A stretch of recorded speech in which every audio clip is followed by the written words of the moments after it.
Hello बच्चों, अविदिति classes में आपका स्वागत है। आज हम आपके लिए लेकर आए हैं चैप्टर 2 के न्यूमेरिकल प्रॉब्लम्स का पार्ट नंबर 4।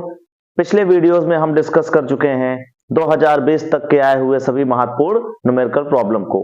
तो चलिए आज का वीडियो हम यहीं पर शुरू करते हैं। तो देखिए आज का पहला प्रश्न जो कि 2019 के सेट नंबर 1 में पूछा है, बहुत ही आसान क्वेश्चन, आप इसको खुद से भी ट्राई कर सकते हैं। क्या दिया है? निकाय की वैद्युत स्थितिज ऊर्जा ज्ञात करो। आपके पास एक वर्ग है, वर्ग के शीर्षों पर कैपिटल क्यू स्मॉल क्यू आवेश जो है स्थित है।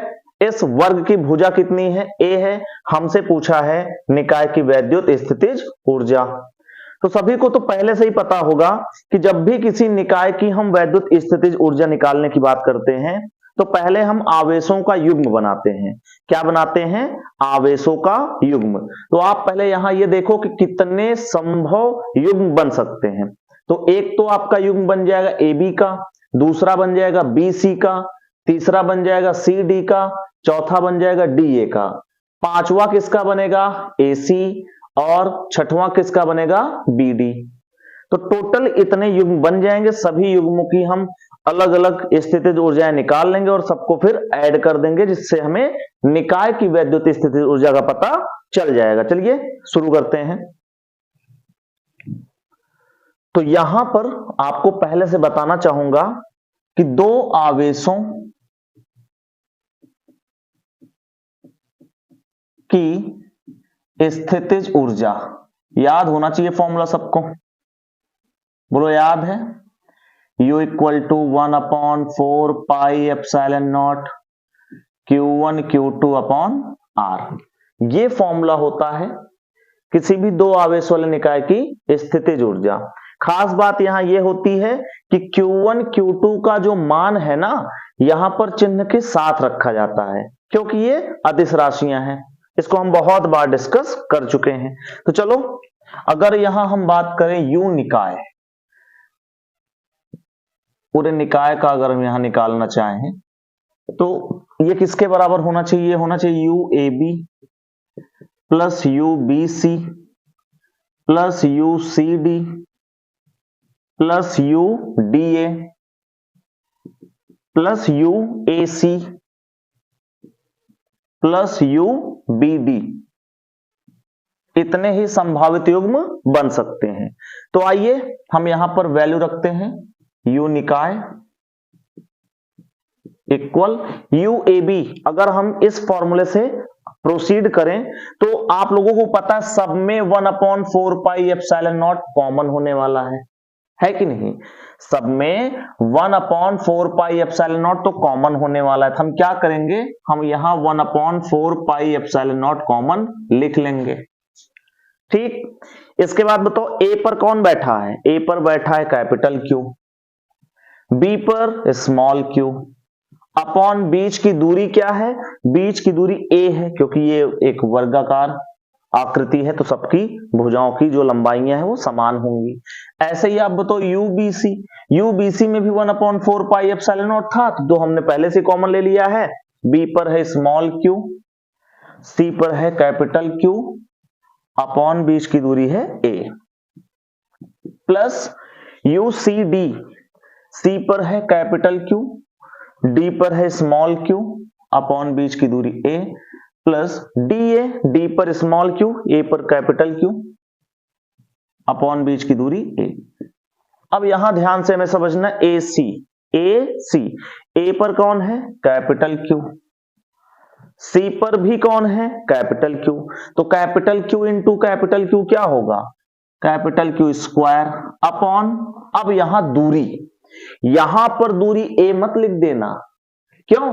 यहां पर दूरी क्या होगी भाई? आप देखो ये ए है तो ये भी ए होगा। अगर आप AC को ज्वाइन करो तो आपको एक समकोण त्रिभुज नजर आएगा। ये इसका लंब है, ये इसका आधार है, या फिर आप इसको लंब बोल दो, इसको आधार बोल दो। तो कर्ण क्या होगा? अंडर रूट लंब स्क्वायर प्लस आधार स्क्वायर। इसको अगर आगे सॉल्व करेंगे तो ये हो जाएगा A√2। बहुत बार हम ऐसे क्वेश्चंस को डिस्कस कर चुके हैं।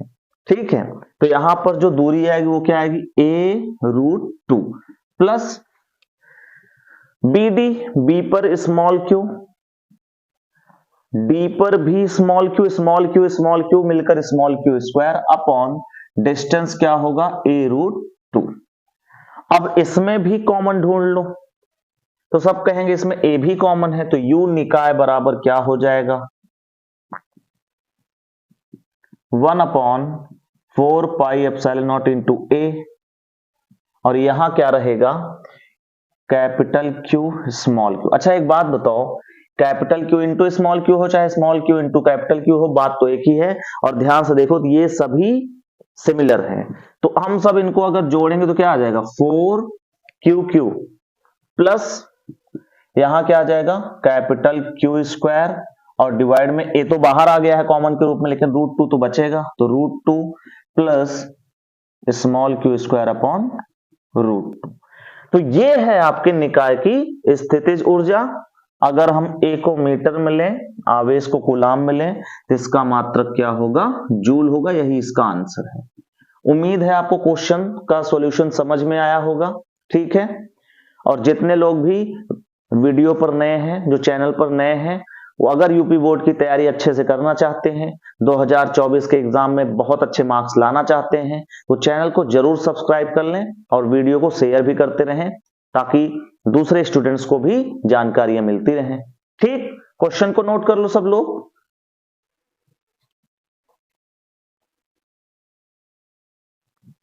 चलिए हो गया, देखते हैं नेक्स्ट क्वेश्चन। ये क्वेश्चन 2019 के सेट नंबर 2 में पूछा जा चुका है। ठीक, क्वेश्चन को ध्यान से सुन लो। ठीक, हो सकता है आपको ये स्क्रीन में दिखाई न दे रहा हो, इसलिए क्वेश्चन को ध्यान से सुन लो।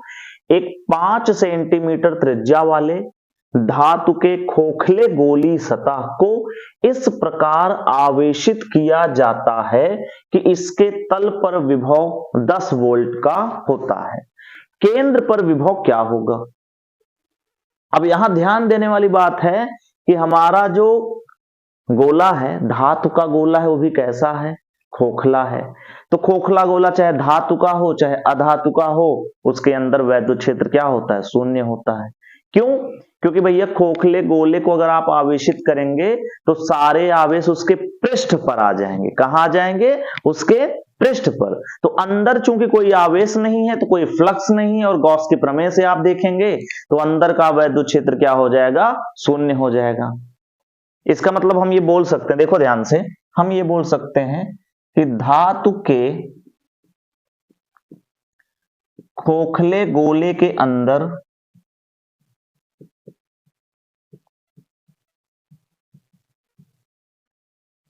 वैद्युत क्षेत्र क्या होता है बताओ, शून्य होता है, जरूर याद रखें। ठीक है, इसके बाद हम लोगों ने एक फॉर्मूला पढ़ा है dV इक्वल टू E.dr। ये फॉर्मूले का डिस्कशन हम लोग कर चुके हैं ऑफलाइन क्लास में हम अपने, ठीक है। और अगर आपको नहीं याद है तो आप याद कर लो, एग्जाम बहुत करीब है, तैयारी बिल्कुल जम के करिए, अच्छे नंबर लाने हैं। तो आपको फॉर्मूला क्या पता है, dV is equal to E.dr, ये विभव प्रवणता का फॉर्मूला है। अब आप एक बात बताओ, dV इक्वल टू E की जगह आप 0 लिखोगे तो ये पूरा टर्म 0 हो जाएगा। dV क्या होता है, चेंज इन पोटेंशियल डिफरेंस, या चेंज इन पोटेंशियल बोल सकते हो आप। dV is change in potential. तो अगर चेंज इन पोटेंशियल 0 है तो इसका मतलब पोटेंशियल क्या है, कांस्टेंट है। This means V equal constant. ठीक है, और V कांस्टेंट का मतलब यह है कि जितना विभव उसके सतह पर होगा उतना ही विभव गोले के अंदर भी सभी बिंदु पर होगा। तो आप यहां बोल सकते हो अर्थात गोले के अंदर सभी बिंदु का विभव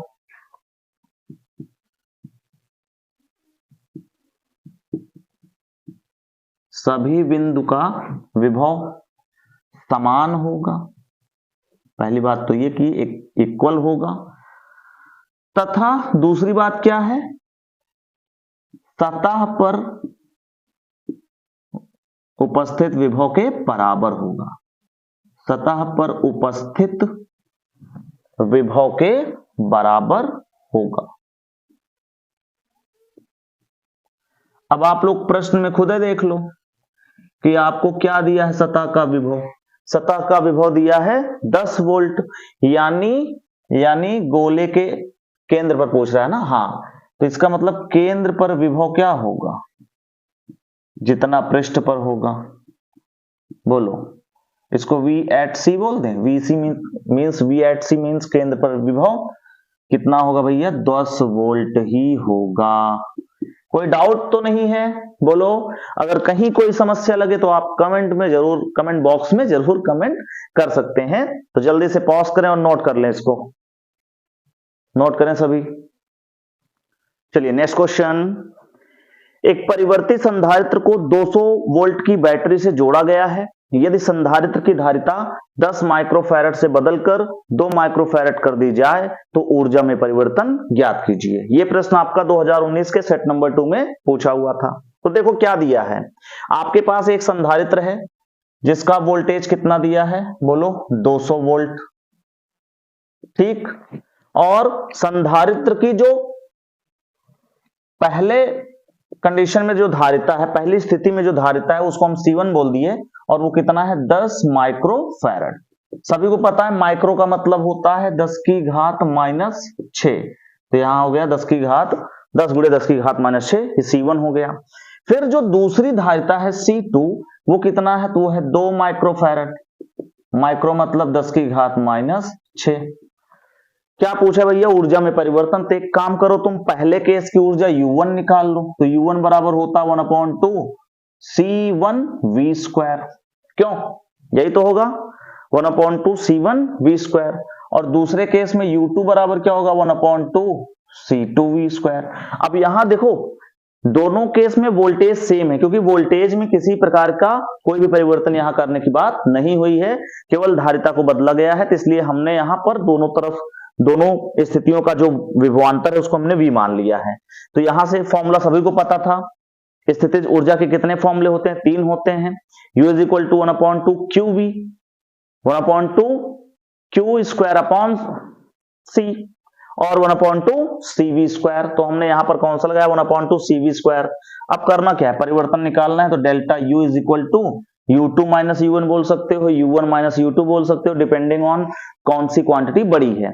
तो साफ साफ पता होगा C2 यहां छोटा है, तो इसका मतलब U2 छोटा ही होगा, तो हम यहां U1 - U2 लिख सकते हैं। तो बस वैल्यू रखो, U1 की जगह 1/2 क्या है, C1V² - 1/2 C2V²। जो कॉमन दिख रहा हो कॉमन ले लो, 1/2 कॉमन दिख रहा है और V² दिख रहा है, यहां क्या बचा, C1 - C2। बस वैल्यू रख दो। तो डेल्टा U बराबर क्या आ जाएगा, 1/2 V²। वोल्टेज कितना है, 200 का स्क्वायर कर लो। और C1 कितना है, ये रहा 10 × 10 की घात -6 माइनस C2 है 2 × 10 की घात -6, इसमें भी कॉमन ढूंढ लो। यहां से हो जाएगा 1/2, 200 का स्क्वायर करोगे तो 40,000 हो जाएगा। और यहां ध्यान से देखो 10 की घात -6 बाहर आ जाएगा, दोनों में है, क्या बचा 10 - 2। सॉल्व कर लेते हैं। डेल्टा U बराबर यहां से हो जाएगा, अच्छा इसको हम 4 × 10 की घात 4 तो लिख ही सकते हैं। बोलो 1 2 3 4, 4 जीरो है तो 10 की घात 4 लिख दो। अच्छा यहां 1/2 तो रह गया, तो एक काम करते हैं 1/2 यहां लिख लेते हैं। ठीक है, 1 मिनट पूरा सही से लिख दूं, गुणे 1/2, ये है डेल्टा U। हाँ, तो इधर क्या बचा, अच्छा 10 में से 2 गया, क्या बचेगा 8 बचेगा, तो गुणे 8, 2 से इसको कैंसिल कर दिया, 8 दूना 16। अच्छा ये 1 मिनट, ये 10 की घात 4 के साथ ये 10 की घात -6 भी तो है। अब यहां आ जाएगा 8, ठीक है ना। एक बार फिर से समझा देता हूं क्या किया हमने 1/2, 200 का स्क्वायर आया 40,000 और यहाँ आया 10 की घात -6 कॉमन, क्या बचा 10 - 2। फिर हमने अगले स्टेप में क्या किया, अगले स्टेप में हम 4 × 10 की घात 4 लिख दिए 40,000 को। समझ में आ रहा है ना, क्या लिखे बताओ, 4 × 10 की घात 4 लिख दिए। फिर 10 की घात -6 था और 10 में से 2 गया 8। क्या किया फिर 2 से इस 4 को कैंसिल कर दिया।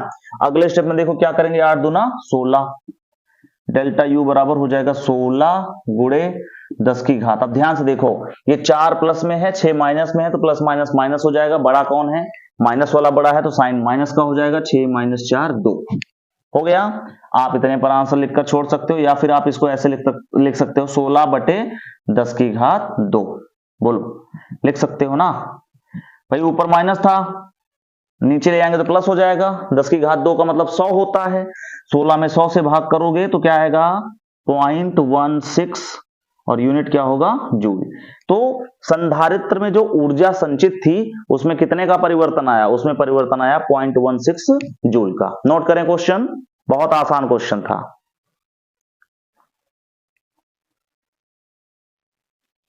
चलिए नेक्स्ट क्वेश्चन। तो ये क्वेश्चन बहुत ही इंपॉर्टेंट है। ये क्वेश्चन 2019 के सेट नंबर 5 में भी पूछा जा चुका है और ये क्वेश्चन 2017 के सेट नंबर 2 में भी पूछा जा चुका है।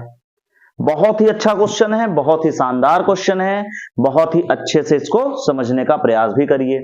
क्या दिया है, एक बूंद जिसका द्रव्यमान 4.8 × 10 की घात -10 ग्राम है तथा जिस पर आवेश 2.4 × 10 की घात -18 कूलाम है, दो क्षैतिज व आवेशित प्लेटों के बीच संतुलन अवस्था में लटकी है।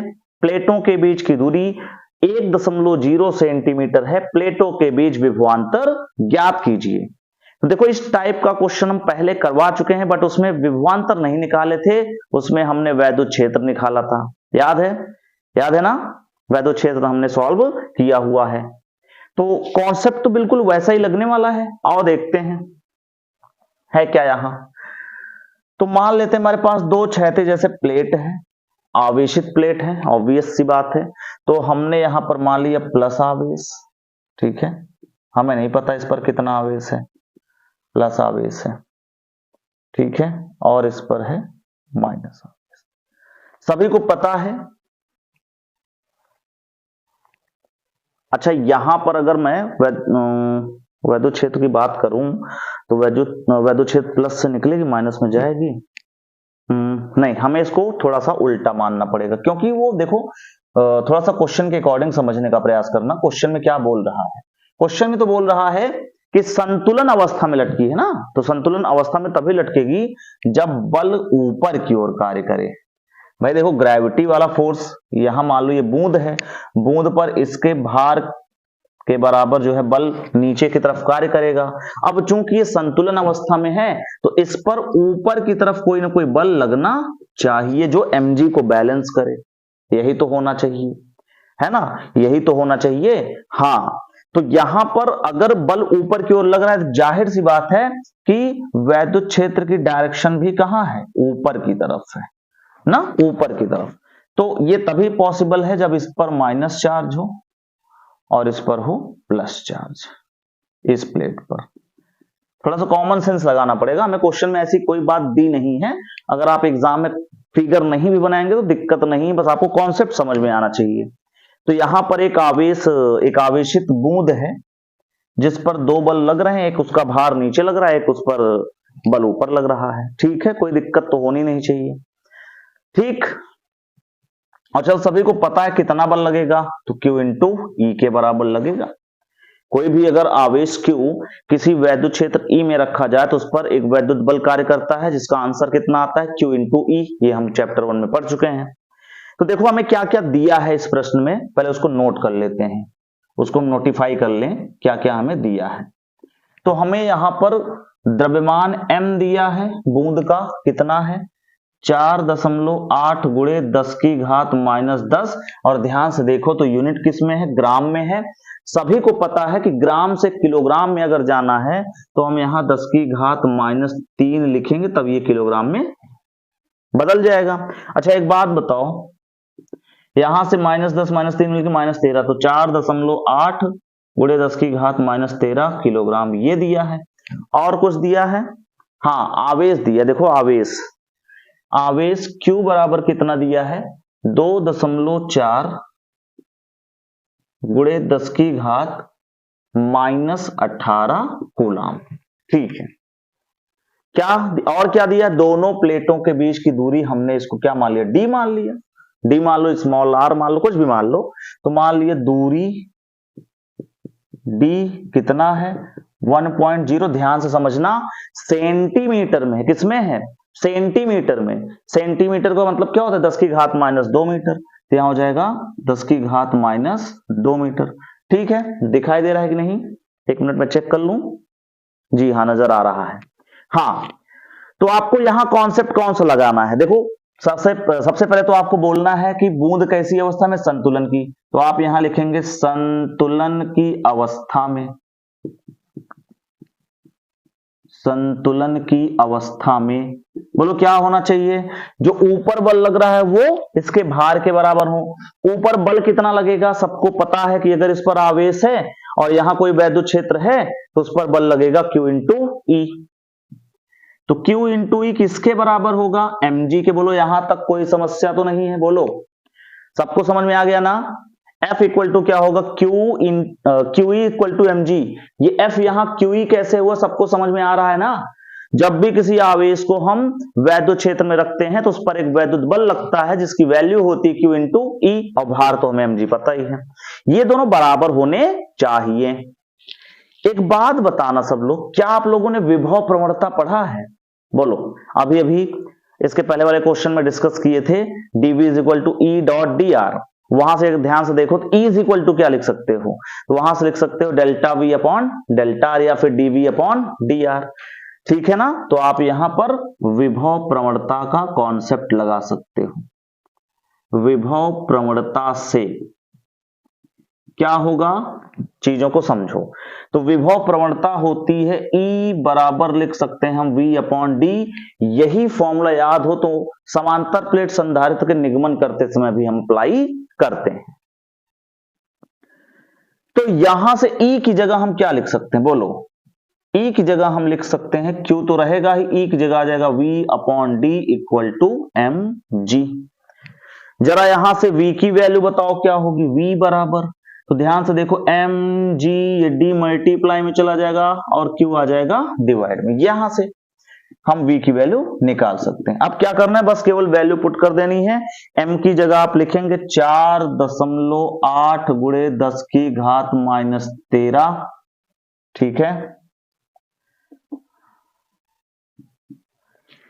जी। अब देखो स्मॉल g के बारे में यहां कुछ बोला तो नहीं गया, क्या लेना है, तो चलो सिंप्लिसिटी के लिए हम स्मॉल g 10 मान लेते हैं। ठीक, यहां कहीं लिख लो, स्मॉल g को हम क्या मान लेते हैं, 10 मीटर पर सेकंड स्क्वायर। तो यहां g की वैल्यू हमने लिख दिया 10 गुणे d डिस्टेंस है, डिस्टेंस हमारे पास कितना है, ये रहा 1.0 into 10 to the power minus 2 upon में क्या है q, और q की वैल्यू हमारे पास है 2.4 into 10 to the power minus 18, 2.4 into 10 to the power minus 18। अब जो कुछ कैंसिल हो कैंसिल कर लो, सबको दिखाई दे रहा है, ये 2.4, ये 4.8 है, इसको कैंसिल करेंगे तो यहां 2 आ जाएगा। v बराबर क्या आया, 2। और एक बात देखो ध्यान से, हाँ 2 एकम 2 गुणे 10 की घात में चेक कर लेते हैं, -13 -2 -15 हुआ, और यहां 10 की घात 1 को प्लस में है तो -15 प्लस 1 -14 हो गया, बटे में क्या है 10 की घात -18।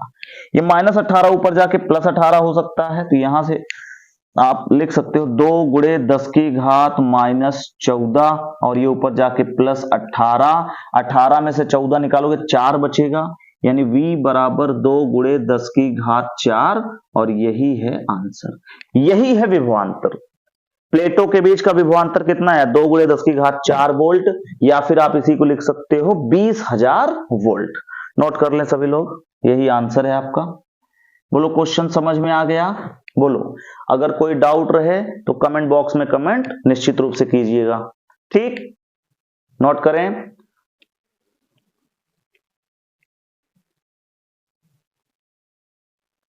चलिए नेक्स्ट क्वेश्चन। एक समांतर प्लेट संधारित्र की प्रत्येक प्लेट का क्षेत्रफल 100 सेंटीमीटर स्क्वायर है तथा दोनों प्लेटों के बीच वैद्युत क्षेत्र की तीव्रता 100 न्यूटन पर कूलाम है। प्लेट पर कितना आवेश है? यह आपका क्वेश्चन 2019 के सेट नंबर 6 में पूछा जा चुका है। तो देखो इस प्रश्न में आपको क्या क्या दिया है। बहुत आसान क्वेश्चन है, ठीक है ना, बहुत ही आसान है। बोलो क्या दिया है? प्लेट का क्षेत्रफल। प्लेट के क्षेत्रफल को हम ए से लिखते हैं, कितना दिया है? 100 सेंटीमीटर स्क्वायर दिया है। अब आप लोगों को पता ही होगा कि सेंटीमीटर को लिख सकते हैं 10 की घात -2 मीटर। तो भाई साहब सेंटीमीटर स्क्वायर को क्या लिखोगे? तो मतलब 10 की घात -2 का स्क्वायर लगाओगे तो क्या हो जाएगा? 10 की घात -4। तो यहां एरिया हो जाएगा 100 गुणे 10 की घात -4 मीटर स्क्वायर। और क्या दिया है? वैद्युत क्षेत्र की तीव्रता E बराबर आपको दिया है 100 न्यूटन पर कूलाम। क्या निकालना है? प्लेट पर कितना आवेश है। बहुत ही आसान क्वेश्चन है। बताओ समांतर प्लेट संधारित्र के दोनों प्लेटों के बीच वैद्युत क्षेत्र की तीव्रता कितनी होती? याद है? बताओ। अगर ये प्लस प्लेट होता था, ये माइनस प्लेट होता था, तो यहां पर वैद्युत क्षेत्र E बराबर 0 आता था, यहां पर E बराबर 0 आता था। याद आया? प्लेट के अंदर E बराबर आया था सिग्मा बटा एप्सिलॉन नॉट, जहां सिग्मा क्या हुआ करता था? सिग्मा हुआ करता था आवेश का पृष्ठीय घनत्व या पृष्ठीय आवेश घनत्व। तो देखो यहां सिग्मा तो नहीं दिया है बट एरिया दिया है ना, प्लेट का क्षेत्रफल तो दिया है, तो आप उससे निकाल सकते हो। तो आपको यहां लिखना पड़ेगा दोनों प्लेटों के मध्य, दोनों प्लेटों के मध्य वैद्युत क्षेत्र E बराबर क्या होगा? Sigma upon epsilon not. परंतु सिग्मा हमें नहीं दिया है, लेकिन हम जानते हैं सिग्मा बराबर Q बटा A। तो नोट कर लो, यहां से हो जाएगा E बराबर सिग्मा की जगह आप लिख देंगे Q बटा A और साथ में रहेगा एप्सिलॉन। यहां से Q बराबर निकालना है ना तुमको, तो Q यही रहे तो A एप्सिलॉन नॉट को यहां गुणे में भेज दो, तो E A एप्सिलॉन नॉट, बस वैल्यू रख दो। E की जगह हमारे पास है 100, एरिया की जगह है 100 गुणे 10 की घात -4, एप्सिलॉन नॉट होता है 8.85 गुणे 10 की घात -12। तो ध्यान से देखना, ये 100 गुणे 100 यानी 10 की घात 4 हो जाएगा, ये प्लस में, इधर 10 की घात 4 माइनस में, गुणे 8.85 गुणे 10 की घात -12। तो ध्यान से देखो, ये +4 -4 प्लस माइनस माइनस हो जाएगा, 4 में से 4 गया 0, 10 की घात 0 मतलब 1। आया समझ में? ज्यादा तेज तो नहीं हो रहा है। 10 की घात 4 प्लस में, 10 की घात 4 माइनस में, गुणे में है तो घातें जुड़ेंगी, प्लस माइनस माइनस हो जाएगा, 4 में से 4 गया 0 हो जाएगा। अब 10 की घात 0 का मतलब होता है 1, और 1 का अगर इसमें गुणा करेंगे तो सेम वैल्यू मिलने वाली है। तो आंसर क्या हो जाएगा? 8.85 इंटू 10⁻⁻12 कूलाम। यही आपका फाइनल आंसर होगा। माने प्लेट पर कितना आवेश संचित है? बोलो 8.85 गुणे 10 की घात -12 कूलाम। नोट कर लो, बहुत ही आसान क्वेश्चन।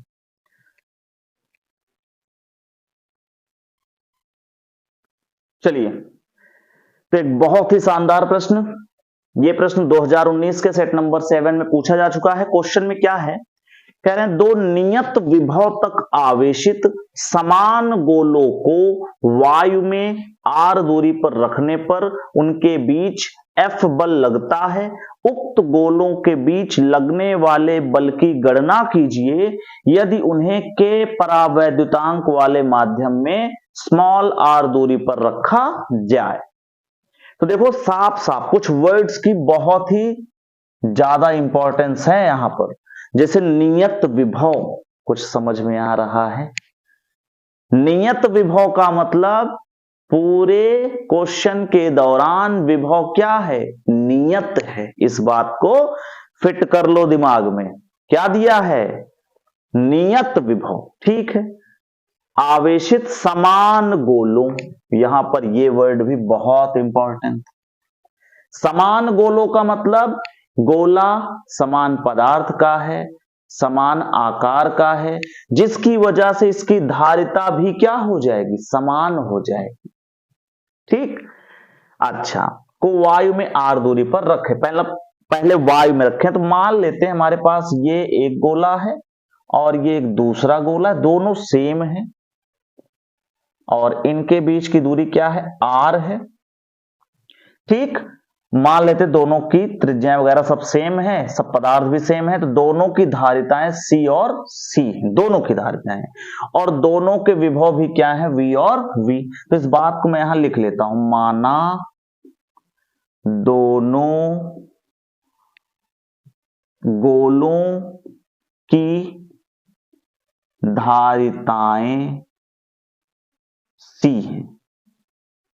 अब ये C1 C2 नहीं माना गया, क्यों? क्योंकि साफ साफ बोल रहा है समान गोले हैं, समान गोले हैं तो उनकी धारिता भी समान होगी। ठीक है। धारिताएं C हैं तथा उन पर नियत विभव V है, ये मान लिया हमने।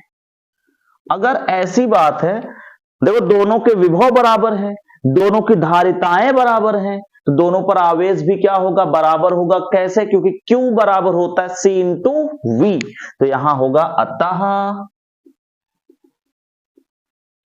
दोनों पर आवेश भी समान होगा। एकदम स्पष्ट बात है कि बिल्कुल होगा। मान लो Q बराबर क्या होगा फिर? C into V। दोनों पर आवेश कितना होगा? Q बराबर C इंटू V, यानी इन दोनों पर आवेश CV है। अब क्या करें? इनके बीच लगने वाला बल शुरुआत में क्या है? F है ना। तो यहां पर मैं लिखता हूं वायु में दोनों गोलों के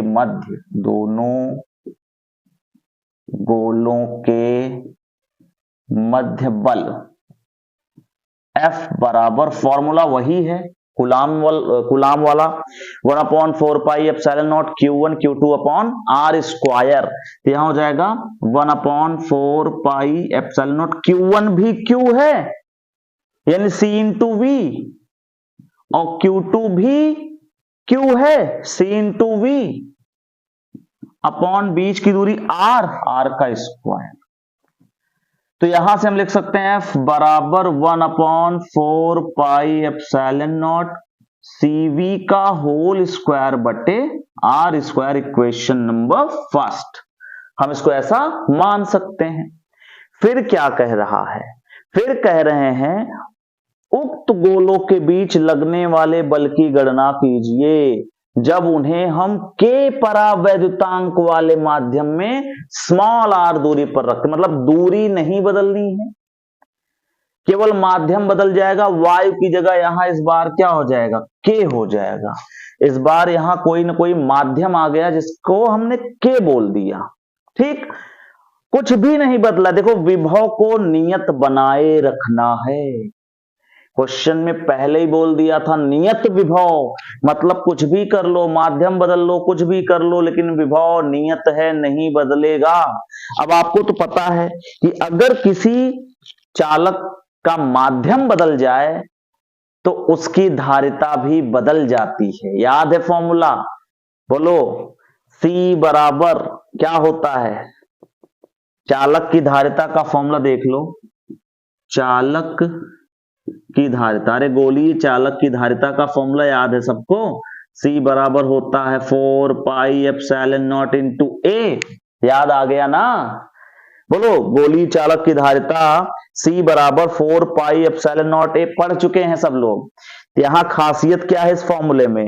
एप्सिलॉन नॉट, मतलब ये C माध्यम पर डिपेंड करता है। ये फॉर्मूला तब वैलिड होगा जब यहां माध्यम हमारा वायु होगा। अगर यहां पर कोई परावैद्युतांक है ना, के परावैद्युत पदार्थ की उपस्थिति में क्या हो जाएगा और देखते हैं। उपस्थिति में इस C को हम C डैश बोल सकते हैं और फॉर्मूला हो जाएगा 4 पाई epsilon not into K into A। सबको पता होगा अगर वायु की जगह कोई माध्यम आ जाता है तो वहां एप्सिलॉन नॉट के साथ किसका गुणा हो जाता है? K का। याद है ना? बिल्कुल याद रखो।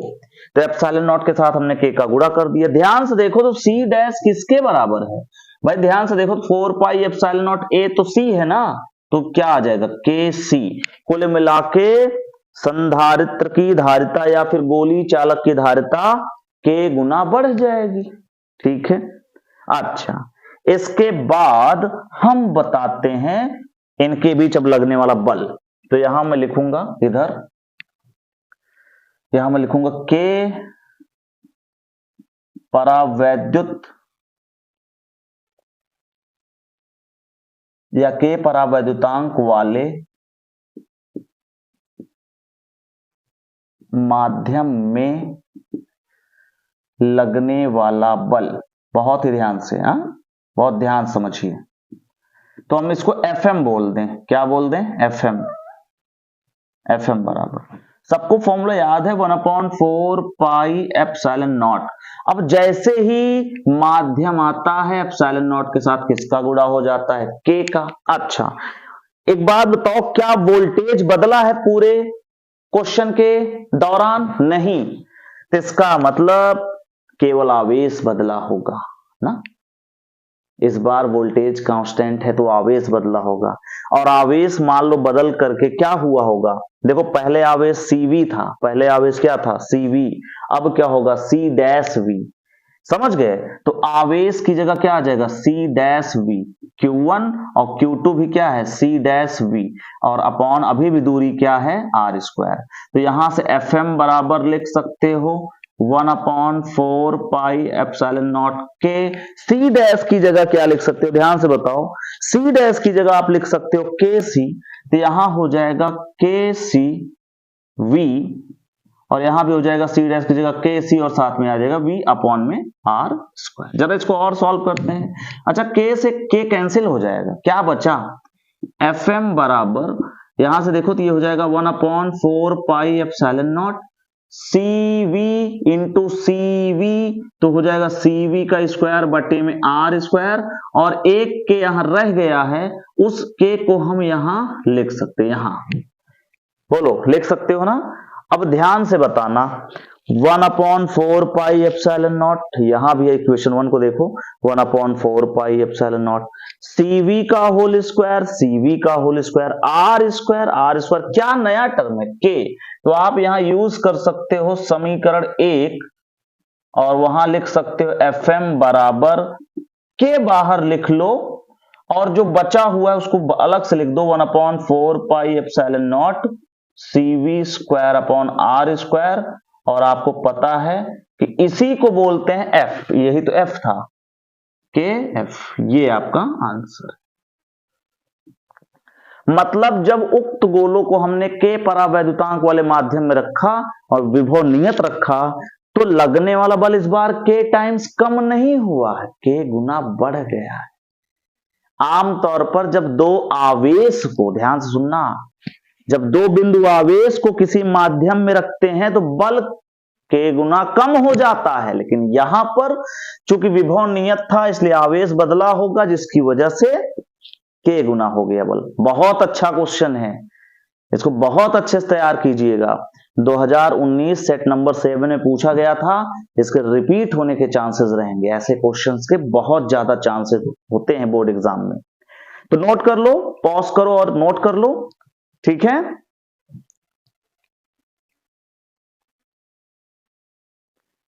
चलिए नेक्स्ट क्वेश्चन क्या दिया है? एक आवेशित संधारित्र को बैटरी से अलग कर दिया जाता है। ठीक है, एक आवेशित संधारित्र को बैटरी से अलग, यानी इस बात का मतलब क्या हुआ है? इस बात का मतलब यह है कि बैटरी से अलग करने का मतलब इस बार विभव नियत नहीं। अच्छा, यदि संधारित्र के बीच K परावैद्युतांक का स्लैब प्रवेश कराया जाता है तो निम्न में क्या परिवर्तन होगा? विद्युत क्षेत्र में क्या परिवर्तन होगा आपसे पूछा है, स्थिर विद्युत ऊर्जा में क्या परिवर्तन होगा ये पूछा है, और विभवांतर में क्या परिवर्तन होगा ये पूछा है। देखो हमेशा याद रखना, जब भी संधारित्र के प्लेटों के मध्य हम कोई भी स्लैब डालते हैं तो उसके कुछ चीजों में परिवर्तन हो सकता है। जैसे विभवांतर में अगर होगा तो आवेश में नहीं होगा, अगर आवेश में होगा तो विभवांतर में। देखो पहचानोगे कैसे, तो देखो इसमें साफ साफ बोल रहा है बैटरी से अलग कर दिए, मतलब बैटरी यानी विभवांतर फिक्स नहीं है। अगर यही बैटरी से जुड़ा होता तो क्योंकि पावर सप्लाई वाला वोल्टेज तो उसको मिल ही रहा है सेम जो पहले था, तो वोल्टेज परिवर्तित ना होता, लेकिन धारिता तो हर बार बदलेगी। देखो धारिता में तो परिवर्तन निश्चित है, तो धारिता में परिवर्तन होने की वजह से दो पॉसिबिलिटीज हैं, या तो उस पर आवेश की मात्रा बदलेगी या विभवांतर।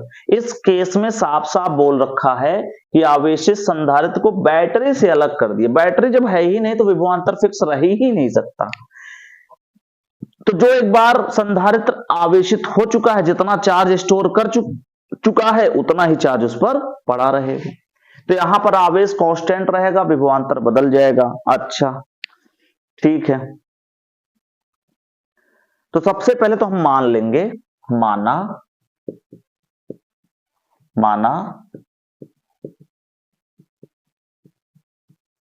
संधारित्र की धारिता C है, ठीक है, क्या मान लिया, धारिता C है,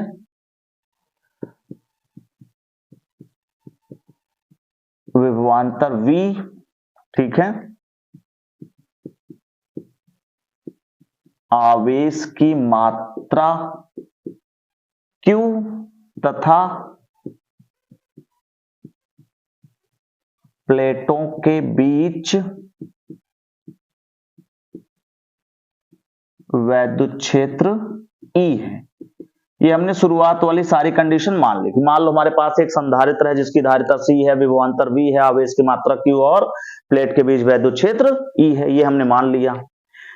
अब अगर हम K परावैद्युतांक का स्लैब प्रवेश कराते हैं तो यहां लिखो, यदि K परावैद्युतांक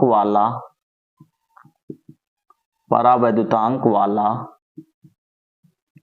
स्लैब प्रवेश कराया जाता है तो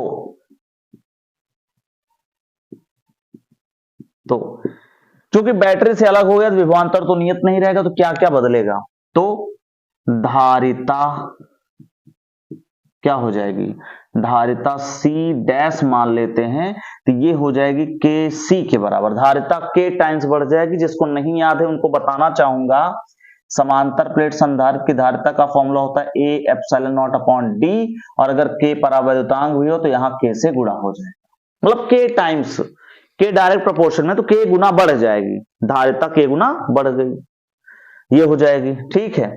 अच्छा इसके बाद विभवांतर भी क्या होगा, बदल जाएगा। विभवांतर कितना होगा हमें निकालना है, उसके पहले विद्युत क्षेत्र के बारे में पूछा जा रहा है। आवेश नहीं बदलेगा ना, परंतु आवेश नियत रहेगा, आवेश नहीं बदलेगा। तो मान लेते हैं वैद्युत क्षेत्र हम निकालना चाहें E डैश, अगर ये मान लेते हैं कि K परावैद्युतांक वाला स्लैब प्रवेश कराने के बाद जो वैद्युत क्षेत्र है, बाद का वैद्युत क्षेत्र E डैश किसके बराबर होगा, तो E बराबर, देखो फॉर्मूला क्या होता है बताओ, प्लेटों के मध्य वैद्युत क्षेत्र E बराबर होता है सिग्मा बटा एप्सिलॉन नॉट, होता है ना, सिग्मा बटा एप्सिलॉन नॉट। और चूंकि यहां पर K परावैद्युतांक वाला माध्यम गया तो एप्सिलॉन नॉट के साथ किसका गुणा हो जाएगा, K का। अब सिग्मा बराबर क्या होगा बोलो, सिग्मा बराबर Q बटा A होता है, एप्सिलॉन नॉट K होता है। क्या आवेश बदलेगा, हाँ या ना बताना, बोलो। यहां पर जो हमने E माना है ना शुरुआत में E बराबर क्या होगा, शुरुआत में E बराबर होगा, देखो शुरुआत में E बराबर होता है सिग्मा बटा एप्सिलॉन नॉट, जब वायु था और सिग्मा की वैल्यू होती Q बटा A एप्सिलॉन नॉट, यही आया। तो शुरुआत में E बराबर, यहां जो हमने माना ना बीच वैद्युत क्षेत्र E है और E की वैल्यू हम यहां मान लेते हैं कुछ, क्या, सिग्मा बटा एप्सिलॉन नॉट, या इसको हम लिख सकते हैं Q upon A epsilon not. तो ध्यान से देखो Q बटा A एप्सिलॉन नॉट, तो यहां से हो जाएगा ये होता है E के E बटा K, यानी विद्युत क्षेत्र क्या हो जाएगा 1 अपॉन K गुना हो जाएगा, अर्थात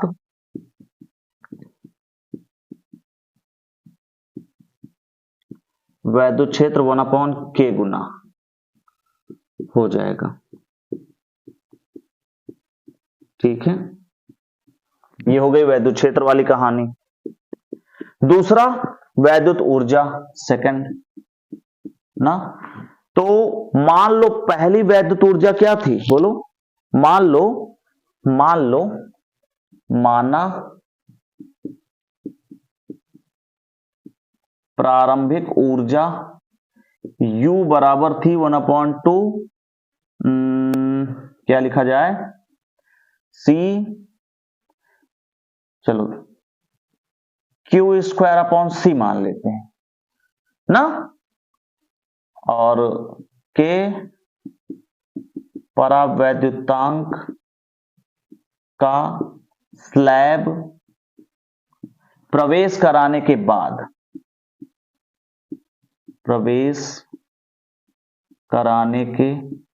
बताओ, इसको U डैश मान लेता हूं, ये हो जाएगा 1/2, Q तो बदला नहीं, तो Q स्क्वायर वही रहेगा, C की जगह C डैश हो जाएगा, C की जगह क्या हो जाएगा, C डैश। ध्यान से देखो, तो 1/2 Q स्क्वायर C डैश किसके बराबर होगा, KC के। बताया था ना कि K परावैद्युत की पट्टी भरने पर धारिता K गुना बढ़ जाती थी, यहाँ KC हो जाएगा। और आप चाहो तो इसको ऐसे लिख सकते हो 1/K, और यहां हो जाएगा 1/2 Q स्क्वायर अपॉन C। ध्यान से देखो, तो यही तो प्रारंभिक ऊर्जा थी 1/2 Q स्क्वायर अपॉन C, यानी कि जो नई ऊर्जा है वो 1/K हो जाएगी। ठीक, इसका मतलब हम बोल सकते हैं अर्थात ऊर्जा क्या हो जाएगी, 1/K गुना हो जाएगी। आ रहा है समझ में, बोलो, बिल्कुल आना चाहिए।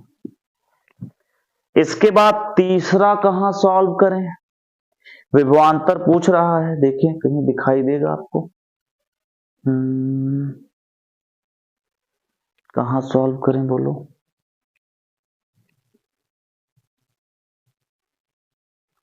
क्वेश्चन इरेज कर दें क्या, चलो क्वेश्चन इरेज करते हैं, ये तो आप पढ़ चुके हो। ठीक, यहीं सॉल्व कर लेते हैं।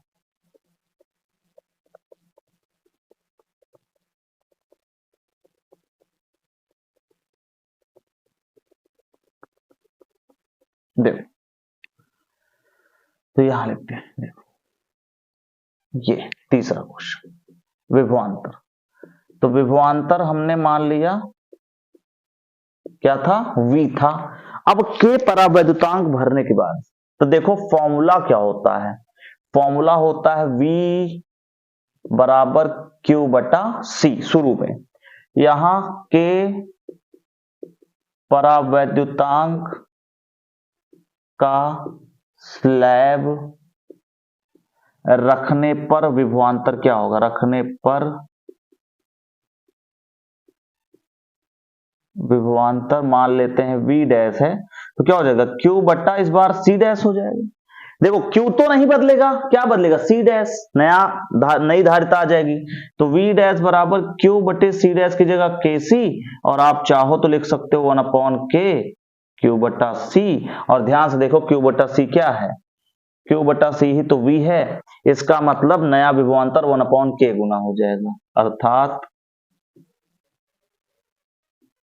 अर्थात विभवांतर 1/K गुना हो जाएगा। नोट करें, दिखाई दे रहा है सबको, हाँ ठीक है, नोट कर लो, नोट कर लो सभी लोग, बहुत अच्छा क्वेश्चन था ये, हो गया। तो देखिए आज के वीडियो में केवल इतना ही, इसके बाद हम नेक्स्ट वीडियो में आपको 2018 और 17 में आने वाले न्यूमेरिकल प्रॉब्लम को सॉल्व करके दिखाएंगे। ठीक, तो तब तक पढ़ाई करते रहें परीक्षा की तैयारी करते रहें, परीक्षाएं बहुत नजदीक हैं। ठीक, एग्जाम के लिए ऑल द वेरी बेस्ट।